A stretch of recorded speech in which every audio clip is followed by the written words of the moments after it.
Welcome students, welcome back to my channel.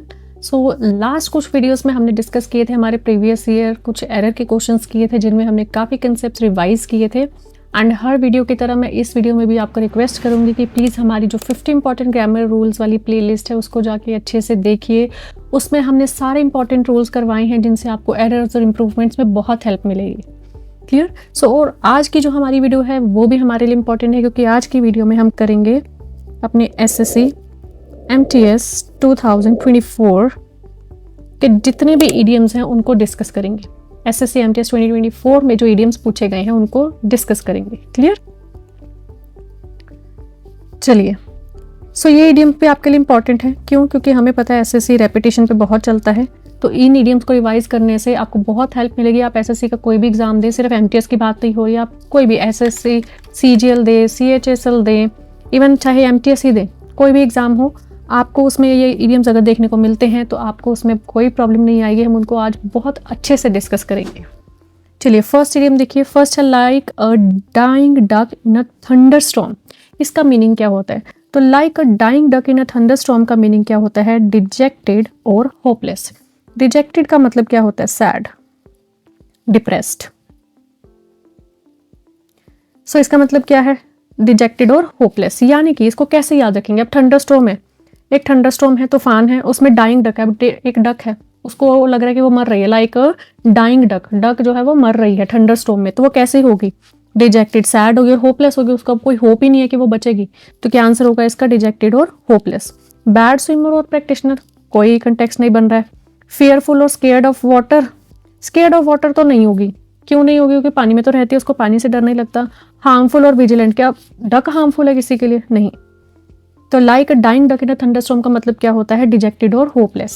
यानी कि आप किसी ऐसे सिचुएशन में जहाँ पे अब बहुत आप सैड है और आपको अब कोई होप नहीं है उस चीज़ के ठीक होने की, आपको लग रहा है सारी होप खत्म हो गई है। नेक्स्ट इडियम है क्रोकोडाइल ईयर्स। ये तो बहुत ईजी है, पता है, मगरमच्छ के आंसू जिसको हम बोलते हैं, यानी कि सिर्फ झूठ मूठ का रोना, दिखावा, झूठ मूठ का दुख जताना। तो क्या आंसर होगा? An insincere display of grief. Grief का मतलब क्या होता है? सैडनेस, सॉरो, दुख। इनसिंसियर डिस्प्ले यानी ऑफ ग्रीफ, यानी कि आप ऐसी सैडनेस डिस्प्ले कर रहे हैं, डिस्प्ले ऐसी सैडनेस दिखा रहे हैं जो इनसिंसियर है, यानी कि झूठ मूठ के दुख का दिखावा कर रहे हैं, उसको क्या बोलते हैं? Crocodile tears. To please everyone, क्या प्लीज का मतलब होता है चापलूसी करना, लोगों को खुश करना, क्या वो करना चाह रहे हैं? नहीं। एन इररिवोकेबल स्टेप, इसका भी कोई कंटेक्स्ट नहीं बन रहा है क्रोकोडाइल टीयर से, लेकिन हम यहाँ पे इस वर्ड को डिस्कस जरूर करेंगे क्योंकि ये हमें वन वर्ड में हेल्प कर सकता है, किसी वन वर्ड में या सिनोनिम एंटोनिम में आ सकता है। इररिवोकेबल का मतलब क्या होता है? जिसे हम रिवर्स नहीं कर सकते। Can't be reversed. And irrevocable step से किस कंटेक्स्ट में आ रहा है? कि आप ऐसा स्टेप उठा रहे हैं जिससे आप पीछे नहीं हट सकते, आप उसको दोबारा ठीक नहीं कर सकते, इररिवोकेबल है वो। तो क्रोकोडाइल ईयर्स का मीनिंग क्या है? इनसिंसियर डिस्प्ले ऑफ ग्रीफ, यानी कि झूठ मूठ के दुख का दिखावा करना। देखिए, नेक्स्ट है ब्लू आइड बॉय। अब ब्लू आइड बॉय का मीनिंग क्या होता है? इसका आंसर क्या है? वन हु इज फेवरेट, एक पर्सन, यानी कि जो क्या हो कि लोगों का या किसी एक का क्या हो? फेवरेट हो। इसी से हमें एक और इडियम याद आता है जो हमने डिस्कस भी किया था, apple of one's eye. Apple of one's eye, apple of one's eye का मतलब भी क्या होता है? एक ऐसे पर्सन की बात करते हैं जो क्या हो? फेवरेट हो। नेक्स्ट डिस्कस करते हैं अनवेलकम इंट्रूडर। यहाँ पे हमें एक वर्ड डिस्कस करना है, इंट्रूडर। इंट्रूडर का मतलब क्या होता है? Who enters without permission. Intruder बोलते हैं उस पर्सन को जो बिना परमिशन के कहीं एंटर कर रहा है। आपके घर में कोई बिना परमिशन के एंटर कर गया तो वो क्या है? इंट्रूडर है। माइजर, माइजर बोलते हैं कंजूस को। क्लोज फिस्टेड, क्लोज फिस्टेड यानी कि वो अपने हाथ की मुट्ठी बंद कर रखता है, जल्दी आसानी से पैसे नहीं, ऐसे हाथ से पैसे नहीं निकालता, बंद करके रखता है उसको हाथ में, तो वो क्या है? कंजूस है। क्लोज फिस्टेड, स्टिंजी भी बोल सकते हैं। क्लियर? और हमारा जो ईडियम है ब्लू आइड बॉय, इसका मीनिंग क्या होता है? One who is favourite. Clear? चलिए नेक्स्ट देखिए। Next idiom hornets nest. इस ईडियम को कैसे याद रखें? तो हॉर्नेट्स नेस्ट का मतलब क्या होता है? हॉर्नेट यानी कि हम बी की बात करें, किसी बी को बोलते हैं, उसके नेस्ट को जब हम मधुमक्खी के छत्ते को अगर हम हाथ लगा दें, उसके नेस्ट को हाथ लगा दें, तो क्या होगा? A troublesome and hazardous situation. Hornet's nest एक ऐसी सिचुएशन की बात करता है जो बहुत क्या हो? ट्रबलसम हो, यानी कि उसमें बहुत सारी दिक्कतें हैं और बहुत हैजर्ड भी क्रिएट कर सकती है, आपके लिए बहुत हजार्डस हो सकती हैं। सो हॉर्नेट्स नेस्ट का मतलब होता है ट्रबलसम और हजार्डस सिचुएशन। ऐसे याद रखिए कि आपने तो मधुमक्खी के छत्ते को हाथ लगा दिया, अब आप ट्रबल में हैं, तो क्या होगा, ट्रबलसम और हजार्डस सिचुएशन। क्लियर। चलिए नेक्स्ट देखिए, नेक्स्ट इडियम क्या होगा, grease someone's palm. To flatter someone, flatter का मतलब होता है किसी की चापलूसी करना, बीट मारना, अब्यूज गाली गलौज, या ब्राइब रिश्वत देना। तो कैसे याद रखें, ग्रीस समवन्स पाम का मतलब होता है टू ब्राइब समवन, किसी को रिश्वत देना। कैसे याद रखें, देखो जब हम किसी चीज़ पे ग्रीस लगाते हैं, क्यों लगाते हैं, ताकि वो स्मूथ हो जाए, हमारा काम स्मूथ हो जाए। अब आपने किसी के हाथों पे ग्रीस लगा दी, यानी कि उसको रिश्वत दे दी, तो आपका काम क्या हो जाएगा, स्मूथली हो जाएगा। तो ग्रीस समवन्स पाम का मतलब क्या होता है, to bribe someone. Next idiom, next an axe to grind. An axe to grind का मतलब क्या होगा, to make a supreme effort, bitterly hostile. Hostile का मतलब क्या होता है, अनफ्रेंडली। ये भी बहुत इंपॉर्टेंट वर्ड है आपके एग्जाम के लिए, सिनोनिम एंटोनिम्स में पूछा जाता है बहुत बार। हॉस्टाइल का मतलब क्या होता है, अनफ्रेंडली होना। नेक्स्ट है to have a selfish reason that influences the actions, यानी कि आप कोई ऐसा एक्शन कर रहे हैं जिसमें आपका कोई सेल्फिश मोटिव, सेल्फिश रीजन हो। या फिर to tackle a problem in a bold and direct fashion. क्या आंसर होगा, तो याद रखिए एन एक्स टू ग्राइंड जो इडियम है, इसका मीनिंग क्या होता है, to have a selfish reason that influences the actions, यानी कि कोई ऐसा काम करना जिसमें हमारा अपना कोई सेल्फिश रीजन हो, उसका मतलब क्या होता है, नेक्स्ट टू ग्राइंड। ठीक है, कि आप कोई ऐसा काम कर रहे हैं जिसमें आपका अपना फायदा हो, फॉर सेल्फिश रीजन। नेक्स्ट देखिए, next idiom, reading between the lines. Read between the lines का मीनिंग क्या होगा, अवॉइड रीडिंग, यहाँ तो रीड करने की बात हो रही है। Reading a book, no. Take things literally, no. क्या मीनिंग होता है, देखिए रीडिंग बिटवीन द लाइन्स का अंडरस्टैंडिंग अ डीपर और हिडन मीनिंग। जब हम बात करते हैं तो रीड बिटवीन द लाइन, हम बोलते हैं ना रीड बिटवीन द लाइन, यानी कि जो हम बोल रहे हैं उसके हिडन मीनिंग को समझो, जो हम बोलना चाह रहे हैं उसका जो सार्थ है, उसका जो हिडन मीनिंग है ना, जो भी बात बोली जा रही है उसको समझो। तो रीड बिटवीन द लाइन्स का मीनिंग होता है अंडरस्टैंडिंग अ डीपर और हिडन मीनिंग। चलिए नेक्स्ट देखिए, नेक्स्ट है स्क्वायर पेग इन अ राउंड होल। इसको याद कैसे करेंगे, बहुत आसान तरीका, बोल रहे हैं स्क्वायर पेग इन अ राउंड होल। क्या एक राउंड होल में कोई स्क्वायर चीज फिट हो सकती है, राउंड होल में स्क्वायर चीज फिट हो सकती है, नहीं। तो क्या आंसर होगा, a person who is criminal by nature, a person who is bankrupt, a person who does not fit the job, a person who fits the job. तो ऑब्वियसली क्या आंसर होगा, person who does not fit the job. Idiom से relate कर लिया कि round whole में square चीज fit नहीं हो सकती। तो square peg in round whole का मीनिंग होता है एक ऐसे पर्सन की बात करें जो उस जॉब के लिए फिट नहीं है। क्लियर। चलिए नेक्स्ट इडियम देखिए, नेक्स्ट है feel the pinch. Feel the pinch का मतलब क्या होता है, टू एक्सपीरियंस हार्डशिप, मुश्किलें एक्सपीरियंस करना। लेकिन उसमें अलग क्या है, तो देखिए इसमें एक और चीज़ आपको ध्यान रखनी है। फील द पिंच का मतलब हमने क्या देखा है, एक्सपीरियंस हार्डशिप, मुश्किलें एक्सपीरियंस करना। लेकिन ये जनरली किस मुश्किल की बात करता है, तो जनरली ये फाइनेंशियल हार्डशिप की बात करता है। फील द पिंच का जो ईडियम है वो मेनली किस मुश्किल की बात करता है, जब भी आपके ऊपर कोई फाइनेंशियल दिक्कत आती है, फाइनेंशियल हार्डशिप, फाइनेंशियल डिफिकल्टी आती है, उस एक्सपीरियंस को बोलते हैं feel the pinch. For example, he has been feeling the pinch since he lost his job, यानी कि जब से उसकी जॉब गई है तब से वो क्या फील कर रहा है, पिंच। तब से वो क्या कर रहा है, फील कर रहा है पिंच, यानी कि उस पर फाइनेंशियल हार्डशिप आ गई है, तब से वो फाइनेंशियल प्रॉब्लम एक्सपीरियंस कर रहा है। तो फील द पिंच का मतलब क्या होता है, एक फाइनेंशियल हार्डशिप होना, फाइनेंशियल डिफिकल्टी एक्सपीरियंस करना। क्लियर। चलिए नेक्स्ट देखिए, नेक्स्ट क्या है, Shree did not go to work today as she was feeling a bit under the weather, कि आज वो काम पे नहीं गई है क्योंकि आज उसको कैसा फील हो रहा था, बिट, यानी कि थोड़ा सा under the weather. Under the weather का मतलब क्या होता है, to feel ill, feeling ill, यानी कि बीमार जैसा फील, आज मुझे अच्छा नहीं लग रहा, बीमार जैसा फील करे। तो बोल रहे श्री जो है आज काम पे नहीं गई क्योंकि उसको कैसा फील हो रहा था, बीमार। As she was feeling a bit under the weather, that means feeling ill. Tired नहीं होगा, एक्साइटेड नहीं होगा, नर्वस नहीं होगा, ठीक है, बीमार फील होना। नेक्स्ट इडियम है, my old car was pressed into service as an emergency vehicle for my ailing grandmother. Ailing grandmother का मतलब क्या, एलिंग का मतलब क्या होता है, सफरिंग, यानी कि बीमार। ठीक है, किसी चीज़ से सफ़र कर रहे हैं, बीमार हैं। तो बीमार ग्रैंड मदर के लिए उसने अपनी पुरानी कार को एमरजेंसी व्हीकल के तौर पे यूज़ किया। तो बताइए इस इडियम का मीनिंग क्या होगा, cared for by old people, asking for special maintenance, to use for a particular purpose when a special need occurs, used to take someone to the hospital। First तो नहीं है, मेंटेनेंस भी नहीं कर रहे हैं हम। देखिए इसको कैसे याद रखें, प्रेस्ड इनटू सर्विस, सर्विस काम के लिए प्रेस कर दिया, काम में उसको लगाया गया है, प्रेस कर दिया आपने। To use for a particular purpose when a special need occurs, कोई स्पेशल सिचुएशन आई थी, तो उसमें वहां पे आपने किसी एक पर्टिकुलर रीजन के लिए उस चीज को यूज किया। तो प्रेस्ड इनटू सर्विस का मतलब कि इस सेंटेंस में इसका मतलब क्या है कि आपकी ना पुरानी कार थी, आप उसको यूज नहीं करते थे, लेकिन जब एक स्पेशल सिचुएशन आई, ठीक है, आपकी ग्रैंड मदर थी, वो दर्द में थी, सफर कर रही थी, तब आपने उसको अपनी पुरानी कार को किस में लेके आए, आप सर्विस में लेके आए, तब आपने उसको काम में डाला। To use for a particular purpose when a special need occurs. ये सिचुएशन आई थी जब देखो कोविड था, है ना, चीजें इधर उधर करनी थी, व्हीकल्स तब बंद थे पूरी तरह से, वहां पे लॉकडाउन था, कुछ एक व्हीकल्स थे जो दवाइयों के लिए या कुछ एक चीजों के लिए इधर उधर जिनको परमिशन थी कि वो जा सकते थे, तो यानी कि उनको प्रेस किया गया था सर्विस में। क्लियर, पर्टिकुलर पर्पस के लिए उनको यूज किया था जब एक स्पेशल नीड आई थी। चलिए नेक्स्ट देखिए, नेक्स्ट इडियम क्या है हमारे पास, बेकर्स डजन। बहुत इजी है याद करना। डजन में देखिए हमें इतना याद है, डजन में कितने होते हैं, 12 यूनिट को रिप्रेजेंट करते हैं। बस जब भी बेकर डजन की बात हो ना, इस 12 में एक और ऐड कर देना, कितने हो गए, 13। तो बेकर्स डजन का मीनिंग क्या होगा, pile of bread, choosing quality over quantity, when shopkeepers put something extra, 1 unit extra with 1 dozen, 1 unit extra with 1 dozen. Baker's dozen का मतलब क्या होता है, 13 इन नंबर या फिर 1 यूनिट एक्स्ट्रा विद 1 डजन। इसको याद कैसे रखें कि मिडीवल टाइम्स की बात करें, जो बेकर्स होते थे वो जब भी ब्रेड वगैरह देते थे डजन के अकॉर्डिंग डजन में देते थे, यानी कि 12।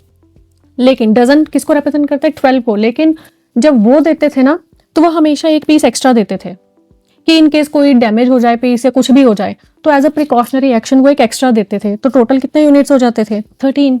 तो बेकर्स डजन जो है वो किसको रिप्रेजेंट करता है, 13 नंबर को। क्लियर, चलिए नेक्स्ट इडियम देखते हैं। नेक्स्ट है कैच समवन्स आई, कैच समवन्स आई। कैच कर लिया आपने किसी के इसको, बिल्कुल। इसका क्या मीनिंग होगा, यानी कि आपने अटेंशन ले ली, आपने क्या ले ली, अटेंशन। क्या मीनिंग होगा, to surprise someone with unexpected behaviour, no. To irritate और annoy someone intentionally, to physically capture someone's gaze and hold it making them unable to look away, कि आपने किसी की नजर को रोक लिया है, कैप्चर कर लिया है और वो कहीं और देख ही नहीं पा रहे हैं। या फिर टू अट्रैक्ट समवन्स अटेंशन और to be noticed by them, दोनों सही लग रहे हैं हमें कहीं ना कहीं, बट इसका जो करेक्ट मीनिंग होगा वो क्या है, टू कैच समवन्स आई का जो अप्रोप्रिएट मीनिंग है वो क्या होता है, टू अट्रैक्ट समवन्स अटेंशन और to be noticed by them, कि आपने किसी की अटेंशन आपको मिल गई है या आप नोटिस में आ गए हैं, उसको बोलते हैं कैच समवन्स आई। ये नहीं होगा कि हाँ भी आपके ऊपर ही नजर रख गई है, वो कहीं और देख ही नहीं पा रहे, नहीं, सिर्फ आप नजरों में आ गए हैं। चाहे आप कुछ भी करें, चाहे आप कोई गलत काम करके नजर में आ गए, अच्छा काम करके नजर में आ गए, आप सुंदर लग रहे हैं, आप नजर में आ गए, आप गंदे लग रहे हैं नजर में आ गए, बस आप नोटिस में आ गए हैं, उसको क्या बोलते हैं, catch someone's eye, to attract someone's attention और to be noticed by them. Next देखिए, next idiom, on the back foot. On the back foot, on the back foot का मतलब होता है at a disadvantage, at a disadvantage. Relax state नहीं होगा, situated farther away नहीं होगा, इन हरी नहीं होगा, क्या होगा, एट अ डिसएडवांटेज, यानी कि आप डिसएडवांटेज में हैं, आपके पास कोई एडवांटेज नहीं है। For example, my opponents team is on the back foot, कि मेरे जो ओपोनेंट की टीम है वो क्या है, बैक फुट, यानी कि डिसएडवांटेज में है। सारे एडवांटेज तो मेरे पास है, मैं ही जीत रही हूँ, उनके पास कोई एडवांटेज नहीं है। तो क्या होगा, on the back foot means eight a disadvantage. चलिए नेक्स्ट देखिए, next idiom, skeleton in the cupboard. आपने अपने कबर्ड में स्केलेटन रखा है, क्या मीनिंग होगा इसका, इंटरेस्टिंग और थॉटफुल। थॉटफुल है अपने कबर्ड में स्केलेटन रखना। फेमस और हिडन, फेमस भी और हिडन भी है। पॉपुलर एंड नोन, कबर्ड में है, पॉपुलर नहीं है, किसी को नहीं पता, नोन तो है ही नहीं, क्या है, an embarrassing and hidden fact. Skeleton in the cupboard जो है एक ऐसी चीज को बोलते हैं, कोई भी बात या आपके पास बोलना चाह रहे हैं कि कोई ऐसा फैक्ट है कि आपके लिए बहुत एम्बैरेसिंग है, आप नहीं चाहते किसी को पता लगे, ठीक है, आप उसे छुपा के रखना चाहते हैं, and embarrassing and hidden fact. Clear, next है तो through thick and thin. Thick मतलब मोटा, थिन मतलब पतला, थ्रू मोटा एंड पतला, यानी कि ऐसी सिचुएशन जब, यानी कि बात करें कि जब आपका अच्छा टाइम था तब भी साथ हैं, जब बुरा टाइम था तब भी साथ हैं। क्या होगा, to be supportive in both good and bad times. Through thick and thin का मतलब क्या है, to be supportive in both good and bad times. My parents have always been with me through thick and thin, यानी कि मेरे parents जो है वो हमेशा मेरे साथ रहे हैं थ्रू थिक एंड थिन, यानी कि मेरे अच्छे टाइम में भी मेरे को सपोर्ट किया उन्होंने, और मेरे बुरे टाइम में भी मुझे सपोर्ट किया है। क्लियर? जब आपका अच्छा टाइम था तब भी उन्होंने आपको सपोर्ट किया, जब बुरा टाइम था तब भी सपोर्ट किया। थ्रू थिक एंड थिन का मतलब क्या होता है? हर सिचुएशन में साथ होना, हर सिचुएशन में सपोर्ट करना, to be supportive in both good and bad times. चलिए नेक्स्ट देखिए, next idiom, to throw caution to the wind. Caution का मतलब क्या होता है कि हम क्या बोल सकते हैं? कॉशन यानी कि हम लापरवाही नहीं बरत रहे हैं, ठीक है, हम ध्यान रख रहे हैं उस चीज़ को, लेकिन आपने वो फेंक दी विंड में, हवा में फेंक दी, यानी कि आप जो चिंता कर रहे थे आपने वो चिंता हवा में फेंक दी है। तो इसका मीनिंग क्या होगा? To do something with care and attention, नहीं, आपने तो फेंक दी है, केयर तो आपने फेंक दी। To roam here and there aimlessly, no. To give answer with utmost attention, no. क्या आंसर होगा इसका? To do something without worrying about risk. To throw caution to the wind, यानी कि जो आपकी चिंता थी ना कि इस चीज़ को करेंगे तो हमें रिस्क है इस चीज़ में या क्या होगा, तो आपने वो चिंता ना हवा में फेंक दी। क्या आंसर होगा? To do something without worrying the risk. आपको पता है इस काम में रिस्क है, फिर भी आप वो काम कर रहे हैं। For example, he through caution to the wind and bought a new car। कि उसने सारी चिंता हवा में फेंक दी और एक नई कार खरीद ली। उसने नहीं चिंता की कि उसके पास जो सेविंग्स उसकी वो खत्म हो जाएंगे, आगे के लिए कुछ नहीं बचेगा, कुछ नहीं देखा, बस उन्होंने नई कार खरीद ली। ठीक है, उसका क्या रिस्क है उसके बारे में चिंता नहीं की उसने। चलिए नेक्स्ट देखिए, हैंगिंग बाय अ थ्रेड। थ्रेड, थ्रेड पता नहीं कितनी पतली सी होती है, आप उससे हैंग कर रहे हैं। क्या आंसर होगा? To avoid danger, to do something very risky, आप खुद लटकोगे? नहीं। क्रूड एंड लैकिंग सोफिस्टिकेशन, कोई सेंस नहीं बन रही है। To be perilously close to failing, dying और resulting in a bad outcome. Hanging by thread का मतलब होता है जब आप ऐसे सिचुएशन में जहाँ पे आपको पता है कि हाँ मरने वाले, अब तो हालत ऐसी है कि मरने वाले, बिल्कुल आप लटके हुए हैं थ्रेड से, थ्रेड ने बस आपको किस तरह बचा के रखा, लेकिन आपको पता है कि बस फेल होने वाले हैं आप, जो भी काम कर रहे हैं वो आपका फेल होने वाला है, कोई भी बैड आउटकम ही आएगी उससे। क्लियर? चलिए नेक्स्ट देखिए, next the poet had to draw on his fancy to write all his sonnets. सबसे पहले यहाँ पे ये वर्ड डिस्कस करेंगे, सोनेट। सोनेट का मतलब क्या होता है? A poem of 14 lines. Sonnet का मतलब क्या होता है? Poem of 14 lines. क्लियर? अब हम बोल रहे हैं पोएट को क्या करना पड़ा अपने सोनेट लिखने के लिए? To draw on his fancy. क्या यूज करना पड़ा उसको? Draw on his fancy. क्या यूज किया? क्लोथ्स यूज किए? मेमोरी? मनी? नो। तो उसने जो सोनेट लिखनी थी उसके लिए उसने क्या यूज किया? अपनी इमेजिनेशन। तो ड्रॉ ऑन द फैंसी का मतलब होता है अपनी इमेजिनेशन यूज करना, use his imagination. Clear? Next देखिए, नेक्स्ट है clear the decks. Clear the decks का मतलब क्या है? To draw something down, to take something away, to remove unnecessary things for further work. Clear करना बन सकता है। प्रिपेयर फॉर एन इवेंट और course of action by dealing with anything that might hinder process. Hinder का मतलब क्या होता है? रुकावट बनना, ऑब्स्ट्रक्ट। ठीक है। Clear the decks, clear the decks का मतलब होता है कि आपने कोई काम करना है और उसमें जो जो रुकावटें आ सकती है आप उन सभी को क्लियर करते जा रहे हो। तो क्या आंसर होगा? Fourth one. Prepare for an event और course of action by dealing with anything that might hinder progress, कि जो भी उस प्रोग्रेस को रोक सकता है, रुकावट बन सकता है, उससे आप डील कर रहे हैं, उसको क्लियर कर रहे हैं। चलिए नेक्स्ट देखते हैं, next idiom, Rajiv will understand someday that all his friends are fair weather friends. तो ये बहुत अच्छा इडियम है, fair weather friends. Fair weather friends हम उन फ्रेंड्स को बोलते हैं जो आपके ट्रू लॉयल फ्रेंड्स होते हैं। ये नहीं कि हाँ जो सिर्फ कभी कभी आपसे मतलब जब सब अच्छा चल रहा हो, जब पार्टी शार्टी करनी हो तब आपके साथ जा रहे हैं, लेकिन जब आपको ज़रूरत है वो आपके साथ नहीं है। नहीं, फेयर वेदर फ्रेंड है जो आपकी ज़रूरत के समय में आपके साथ होते हैं। A friend who meets you only during pleasant weather. A friend who stays only when times are convenient, यानी कि जब आपका सही समय चल रहा है सिर्फ तभी साथ होते हैं। No. Friends generally have similar characteristics. No. True friends help you when you need them. Fair weather friends क्या होते हैं? ट्रू फ्रेंड्स होते हैं जो आपको हेल्प करते हैं जब आपको उनकी ज़रूरत हो। चलिए नेक्स्ट देखते हैं, next idiom, straight from the horse's mouth. Straight from the horse's mouth, सीधा हॉर्स के माउथ से आए, यानी कि जब आप कोई बात सुनते हैं और वो सीधा कहाँ से आई है? हॉर्स के माउथ से आई है? No. Difficult to understand? No. कुछ सुन रहे हैं जो कि सच नहीं है? नहीं। Straight from the horse's mouth का मतलब होता है जब आपको सुन रहे हैं और वो जो बात आई है वो कहाँ से आई है, कैसे सोर्स से आई है? आपके क्रेडिबल एंड रिलायबल सोर्स से। क्रेडिबल और रिलायबल का मतलब क्या है? जिस पे आप विश्वास कर सकते हैं। रिलायबल वर्ड किससे बना? रिलाई से। रिलाई का मतलब क्या होता है? Depend on. क्लियर? तो यहाँ पे हम बात करें कोई भी बात, for example the statement came straight from the horses mouth, यानी कि एक स्टेटमेंट आई है और आप बोल रहे हो वो सीधा कहाँ से आई है, वो एक ऐसे सोर्स से आई है जिस पे हम विश्वास कर सकते हैं, जिसकी बात पे विश्वास कर सकते हैं कि ये सच बोल रहा है, वो झूठ नहीं बोल रहा है। क्लियर? चलिए नेक्स्ट सेंटेंस देखिए।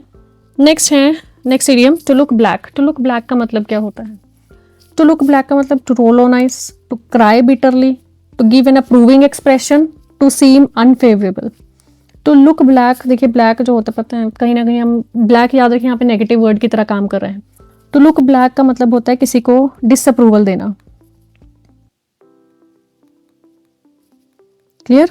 तो क्या आंसर होगा? टू सीम अनफेवरेबल, यानी कि जब आप किसी की बात को डिसअप्रूव कर रहे हैं, आप उसको फेवर नहीं कर रहे हैं, to seem unfavourable. To look black, या फिर क्या बोल सकते हैं, to show disapproval. Clear? To look black, black यहाँ पे याद रखिए नेगेटिव वर्ड की तरह काम कर रहा है, तो इसका आंसर क्या बनेगा? टू सीम अनफेवरेबल, यानी कि आप सामने वाले की बात से फेवर नहीं कर रहे हैं, बिल्कुल ब्लैक लुक दे दिया आपने उसको। चलिए नेक्स्ट इडियम देखिए। नेक्स्ट है the company was rapidly deteriorating when the chairman and some top officials were accused of fraud. Company की हालत खराब होती जा रही थी जब उसके चेयरमैन और टॉप ऑफिशियल्स को अक्यूज किया गया फ्रॉड के लिए।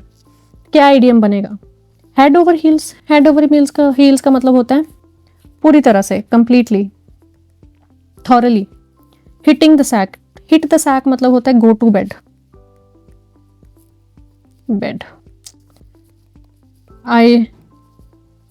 देखिए इसका sentence, I usually hit the sack at 9 PM। इसका मतलब क्या है कि जनरली मैं यूजुअली जो है वो बेड पे जाती हूँ, यानी कि सोने जाती हूँ। कब जाती हूँ? 9 बजे। नेक्स्ट है holding your horse's. Hold your horse's, रोक कर रखो अपने हॉर्सेज को, यानी कि सब्र रखना। To be patient. To be patient. तो बताइए करेक्ट आंसर क्या होगा? The company was completely when the chairman. No. क्या आंसर होगा? Hell in a handbasket. Hell in a handbasket का मतलब होता है कोई ऐसी सिचुएशन जो बहुत तेजी से खराब हो रही है। The company was rapidly deteriorating when the chairman and some top officials were accused of fraud. Clear?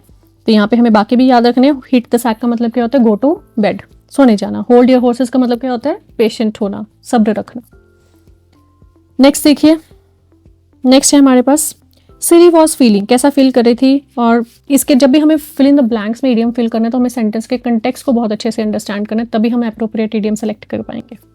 Siri was feeling dash after receiving praise मिली उसको प्रोफेसर से for completing project ahead of schedule, कि उसने schedule से पहले project complete कर लिया, उसके लिए प्रेज मिली। तो उसको कैसा फील हो रहा था? Under the weather? No, under the weather तो हमने डिस्कस किया था, क्या मीनिंग होता है? फीलिंग इल, बीमार फील होना।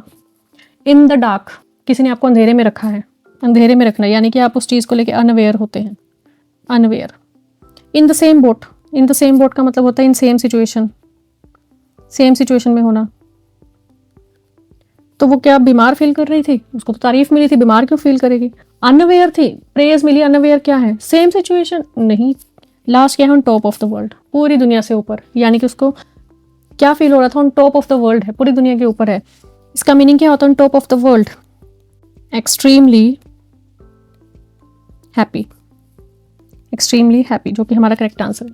सिरी was feeling on top of the world after receiving praise from her professor for completing this project ahead of schedule, यानी कि वो बहुत ज़्यादा खुश थी उस तारीफ से जो उसको मिली।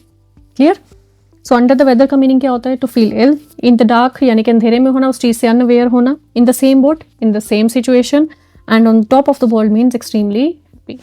सो हमने यहाँ पे 25 क्वेश्चंस किए हैं हमारे इडियम्स के, और भी हमने कहा था ये MTS 2024 में आए हैं, उनको कवर किया है, लेकिन सारे नहीं है, 25 किए हैं। तो हम नेक्स्ट वीडियो भी लेकर आएंगे जिसमें हम बाकी के क्वेश्चंस करेंगे और उनसे भी आपको बहुत हेल्प मिलेगी। क्लियर? Thank you.